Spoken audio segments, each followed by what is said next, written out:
गांव की जिठानी। शांति अपने दो बेटों अर्नव और आरुष के साथ शांति से जीवन बिता रही थी। लेकिन शांति के पति सोहन से उसकी कभी कभार थोड़ी अनबन हो जाती थी। एक दिन शांति रोज की तरह सुबह का खाना बना रही थी, तभी दरवाजे की घंटी बजी। घंटी की आवाज सुनकर वो दरवाजे की ओर जाते हुए कहती है, अरे आती हूँ, कौन है? सब्र करो। शांति दरवाजा खोलती है तो देखती है कि उसके जेठ मोहनदास सामने खड़े होते हैं। वो सक पकाकर अपना घूंघट करती है और पैर छूकर कहती है, आइए आइए जेठ जी। कैसी हो शांति? जी मैं तो बिल्कुल ठीक हूँ, सब आपकी मेहरबानी है भाई साहब। शांति और मोहनदास की बातें सुनकर शांति का पति सोहन और उसके दोनों बेटे बाहर आ जाते हैं। अरे भैया राम राम, कैसे हो आप? राम राम भाई। अरे शांति, ऐसे खड़ी खड़ी क्या देख रही हो? चाय कॉफी कुछ लेकर आओ, भैया आए हैं। शांति तेजी से रसोई की ओर आगे बढ़ती हुए कहती है, अरे मेरी माँ, गेट खोलने के चक्कर में मेरे तो चावल ही जल गए। वो दौड़ी दौड़ी रसोई में जाती है और देखती है कि सारे चावल जल गए हैं। वो दोबारा चावल बनाने में लग जाती है। इतने में सोहन आवाज लगाता है, अरे शांति, तुम्हारे चावल का रोना खत्म हो गया हो तो चाय ले आओ। जी लाती हूँ अभी। शांति जल्दी जल्दी चाय बनाती है और मोहनदास को चाय देती है। सब एक दूसरे की खैर खबर पूछते हुए चाय पीते हैं। चाय खत्म होती ही मोहनदास शांति की ओर देखते हुए मजाक में कहते हैं, शांति, अब तुम्हारी चाय में दम नहीं रहा, अब हमें चाय बनाने वाली बदलनी पड़ेगी। ये कैसे मुमकिन होगा जेठ जी?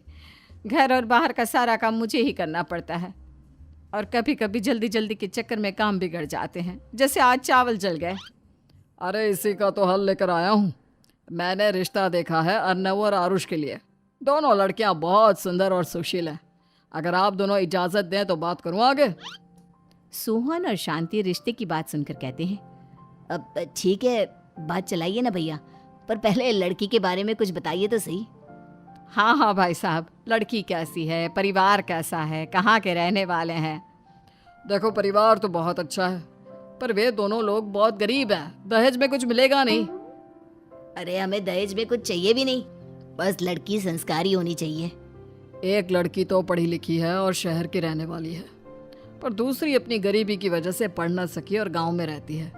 लेकिन दोनों है बहुत खूबसूरत। अगर तुम सबको देखते ही पसंद ना आ जाए तो मेरा नाम बदल देना। हाँ, पर तो हम आके मूंद कर भरोसा कर सकते हैं भैया। आप आगे बात चलाइए, हम शादी करने को तैयार हैं। कुछ ही दिन में अर्नव और आरुष की शादी हो जाती है। आरुष की शादी अनपढ़ लड़की मंजरी से हो जाती है, जो कि बहुत भोली भी होती है। और अर्नव की शादी पढ़ी लिखी लड़की तनुजा से हो जाती है, जो कि घमंडी और चालू होती है। एक दिन मंजरी घर के काम कर रही थी कि अचानक शांति उसे आवाज लगाती है, बड़ी बहू, ओ बड़ी बहू, मंजरी जल्दी यहाँ आओ। मंजरी जल्दी जल्दी शांति के पास जाती है। बेटा मेरे पैर दबा दे, बहुत दर्द हो रहा है।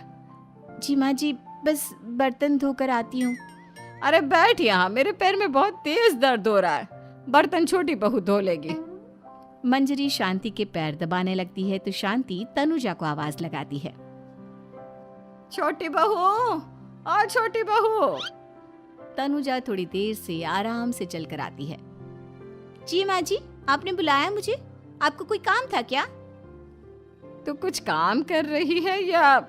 शांति की बात काटते हुए तनुजा बोलती है, कुछ नहीं माँ, फोन पर अपने घर पर बात कर रही थी। अरे बाद में बात करियो अपने घर वालों से, पहले जाके बर्तन धो ले। तनुजा मुंह बनाते हुए अपनी जिठानी की ओर देखती है और मन ही मन कहती है, ये महारानी वहां बैठी है, ये नहीं कि बर्तन धो ले। मैंने इतनी पढ़ाई बर्तन धोने के लिए की थी क्या? तनुजा दांत पीसकर वहां से चली जाती है। अगले दिन सब दफ्तर चले जाते हैं, तभी डाकिया चिट्ठी लाता है। शांति चिट्ठी लेकर मंजरी से कहती है, बड़ी बहू, जरा छोटी बहू को बुलाना, एक चिट्ठी आई है। मेरी तो आंखें कमजोर है तो मुझसे पढ़ा नहीं जाएगा। मंजरी तनुजा के पास जाकर कहती है, तनुजा, तुम्हें माँ जी बुला रही हैं। मुझ पर हुक्म मत चलाओ, काम बताओ काम। अरे मैंने तुम पर कहाँ हुक्म चलाया, और हुक्म चला भी दूंगी तो क्या हुआ? तुम तो मेरी छोटी बहन की तरह हो ना। तुम जैसी अनपढ़, जाहिल और गांव की गवार मेरी बहन नहीं हो सकती। बेचारी मंजरी तनुजा की बात सुनकर अपना सा मुंह लेकर रह गई। कोई चिट्ठी आई है, माँ जी तुमसे पढ़वाना चाहती है, बस इसलिए बुला रही हैं। मुंह टेढ़ा करके तनुजा मंजरी का मजाक बनाती हुए कहती है, अनपढ़ कहीं की। तनुजा का ऐसा बर्ताव देखकर बड़ी बहू बहुत दुखी होती है। तनुजा को अपनी पढ़ाई का घमंड इतना हो गया कि अब वो घर के कोई काम नहीं करती और अपनी जिठानी का मजाक बनाती रहती। तनुजा का ये बर्ताव अब उसकी सास को भी नजर आने लगा था। एक दिन शांति ने अपनी बड़ी बहू से कहा, मंजरी, तनुजा हर समय तुम्हारा मजाक उड़ाती है, तुम्हें गुस्सा नहीं आता क्या?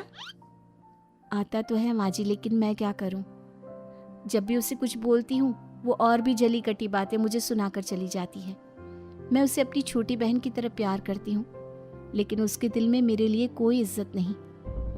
बहू, तूने वो कहावत सुनी है, जुल्म करने वाले से ज्यादा जुल्म सहने वाला अपराधी होता है। मंजरी अपनी सास का इशारा समझ जाती है। वो अपनी देवरानी को सबक सिखाने की ठान लेती है और एक दिन शांति अपनी दोनों बहुओं के साथ बैठी थी तो शांति अपनी बड़ी बहू से पूछती है, अरे बहू, शाम होने को है, कुछ सोचा है क्या बनेगा खाने में? माँ जी, मेरे तो सर में बहुत दर्द है आज। मेरी प्यारी देवरानी ही कुछ अंग्रेजी खाना बनाकर खिलाएगी। सुना है पढ़े लिखे लोग अंग्रेजी खाना बहुत अच्छा बनाते हैं, क्यों तनुजा? इतना कहकर मंजरी अपनी सास की ओर देखकर मुस्कुरा दी। तनुजा अपनी तारीफ सुनकर बहुत खुश हो गई। इतने में शांति कहती है, यह तो सच बात है छोटी बहू, ये तो मैंने भी सुना है। हम भी पक गए हैं बड़ी बहू के हाथ का खाना खा खा कर। तनुजा, तुम्हारी माँ भी तो तुम्हारे खाने की बहुत तारीफ करती हैं। आज हमें भी खिला दो कुछ अच्छा सा बनाकर। शांति की बात सुनकर छोटी बहू और आसमान पर चढ़ गई, पर उसे ये कहाँ पता था कि उसकी सास और जेठानी उसे सबक सिखाना चाहती हैं। तनुजा अपनी तारीफ सुनकर खुश तो बहुत होती है, पर सोचने लगती है, मुझे तो कैसा भी खाना बनाना नहीं आता। अब मैं क्या करूंगी? अगर मैंने इनको सच बता दिया तो मेरी सारी इज्जत मिट्टी में मिल जाएगी। अरे छोटी बहू, क्या सोच रही हो? खिलाओगी ना अपने हाथ का अंग्रेजी खाना? छोटी बहू हाँ में सर हिला देती है। अचानक से उसके दिमाग में एक आइडिया आता है। मैं इंटरनेट से देखकर कुछ बना लेती हूँ, मेरी वाहवाही पूरे घर में हो जाएगी। मुझे कौन सा रोज रोज बनाना है।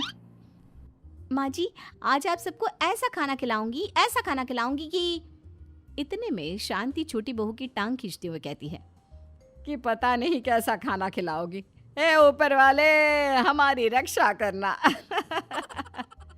इतना बोलकर शांति और मंजरी दोनों जोर जोर से हंसने लगते हैं। अब तनुजा रसोई घर में चली जाती है और खाने की तैयारी करने लगती है, पर उसे रसोई घर की चीज़ों के बारे में तो कुछ नहीं पता। जैसे तैसे सारी चीज़ें निकालती है और इंटरनेट पर देखकर खाना बनाती है। कुछ ही देर में सब लोग घर आ जाते हैं। अरे सुनते हो, आज का खाना हमारी छोटी बहू बना रही है। अरे वाह, आज तो फिर कुछ अंग्रेजी खाना खाने को मिलेगा। कुछ ही देर में खाना बन जाता है तो छोटी बहू सबका खाना लगा देती है। इतने में बड़ी बहू कहती है, क्या बात है देवरानी जी, आज तो बहुत अच्छी खुशबू आ रही है। ये बात तो सही कही बड़ी बहू तूने, खुशबू तो अच्छी है। ऐसी खुशबू तो मेरे खाने में भी नहीं आती। सब मिलकर छोटी बहू की बहुत तारीफ करते हैं और छोटी बहू 7वें आसमान पर बैठ जाती है। अब सभी खाना खाते हैं। जल्दी जल्दी दो, अब तो मुंह में पानी आ रहा है। हाँ, मुझसे भी नहीं रुका जा रहा। जैसे ही सोहन एक निवाला खाता है तो उसकी आंखों से पानी आने लगता है। ये देखकर शांति सोहन से पूछती है, क्या हुआ जी, खाना इतना अच्छा बना है कि आंखों से पानी आ गया? सोहन चुप रहता है और धीरे धीरे से खाना शुरू कर देता है। इतने में सोहन छोटी बहू से कहता है, बेटी तुम भी तो खाओ, तुम क्यों रुकी हो? खाना सच में बहुत अच्छा है। ये कहकर सोहन जोर से हंस देता है।